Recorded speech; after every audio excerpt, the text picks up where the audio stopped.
Financial rang za umawo nung bay ang babro pami. Financial rang za umawo nung bay ang babro pami. Ali palirasi nung suya umotong mi. Dut se cakau ha, dut se cakau ha. Nang paran bro no tuy nang tuy ka ilahoy nai. Boyakin nung no ang le sole lahoy nai. Ang lola ni chong kena ho chakrin ang nai. Ang lola ni chong kena ho klaka ham nang nai.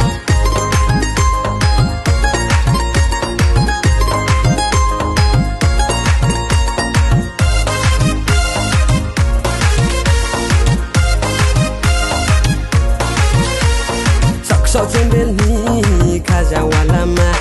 Sok jembel ni kaja walama. Joto ham yo mo ang le nung nori ha.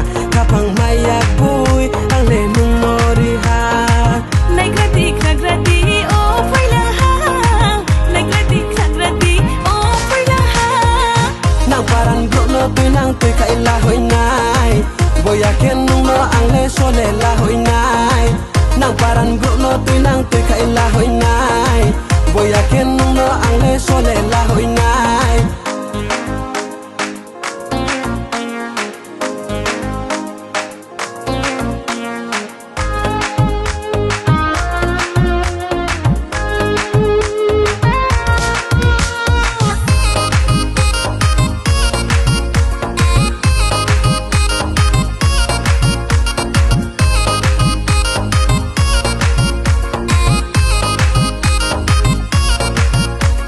Jokon tolbong ma sikla sok nang mi nil bai tau sa de bulye tong lai na.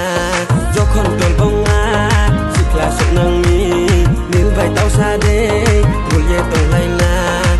Toya hane chong poi nai ne no bai tong ni hiye. Toya hane chong poi nai ne no bai tong ni hiye. Manorotang manotang manorotang tang manorotang manotang manorotang tang.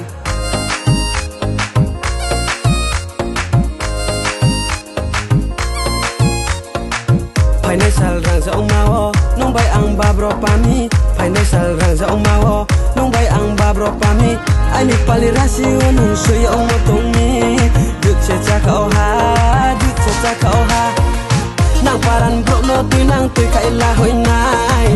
Boyakin nung no ang le sole lahoy nai. Nang paran bro no tuy nang tuy ka ilahoy nai. Boyakin nung no ang le sole lahoy nai.